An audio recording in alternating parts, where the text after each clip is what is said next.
I'm John Hinneberger, and I'm here with Robert Doggett of Texas Rural Legal Aid, and we're talking about the financial services regulations and the legislation that came down in the last session of the Texas Legislature and the Obama plan for consumer protection for financial services.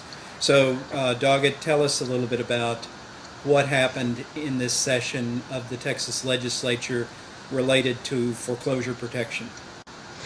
In a nutshell, not much. The Texas Legislature considered numerous bills. There was probably 30 to 40 different ones filed with regard to foreclosure procedure, predatory lending practices, a variety of consumer protections with regard to home lending, and very few of them were even heard, much less made it out of committee. The only thing that I can say that passed with regard to consumer lending of any significance was some bills that were required to be passed by federal law.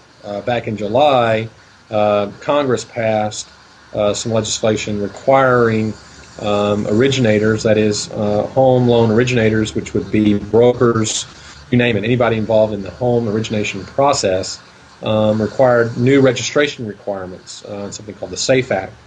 That legislation was required to be passed. If not, certain bad things would happen to the state, losing money and possibly being taken over, at least regulatory-wise, by HUD. So those bills passed, but they certainly did not go much further than what federal law required.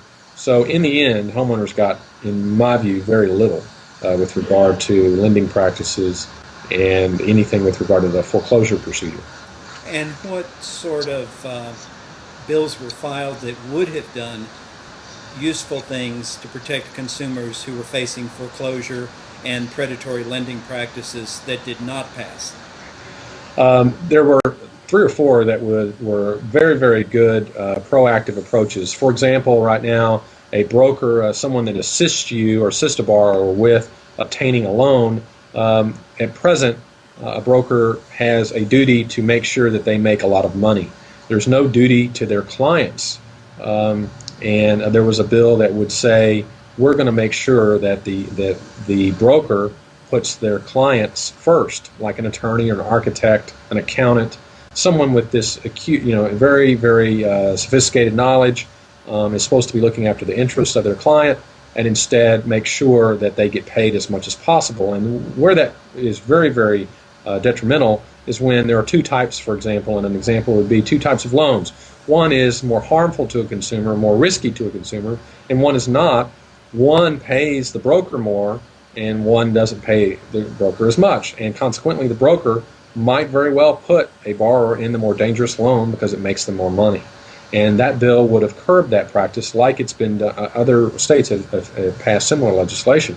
And it's well known that brokers are involved in a very high percentage of the market, at least have been, and frankly were a contributor to the mortgage crisis that we've been in for some time, because they have no interest in the outcome, no interest in whether or not the borrower can actually afford the loan. They're only interested in making a lot of money, and thus borrowers are left out in the cold, and we are left picking up those pieces.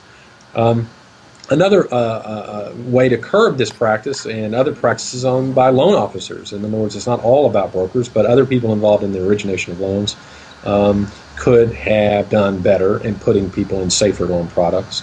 And one would have required counseling, a independent person to review whether or not a loan product was appropriate for the borrower. And this independent person, this counselor, would have no duty to anyone but the borrower and would be paid only by the borrower. And the result would be that in these loans, which are riskier, they would have been able to obtain counseling to tell them, look, this loan may not be the best for you. You may want to look at some other products. Like, for example, a retired teacher who's on disability income, who's no longer employed, is on a fixed income. Why in the world would she be in an adjustable rate mortgage that could adjust up $200, $300, $400 in one month, one day? Could go up by that much. I had a client just like that.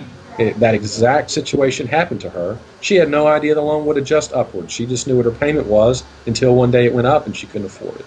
Well, an independent person, a counselor with any degree of knowledge in the area, would be able to review that loan and explain to her what the problems were with signing it and get her to maybe reconsider before she entered into a bad loan to begin with.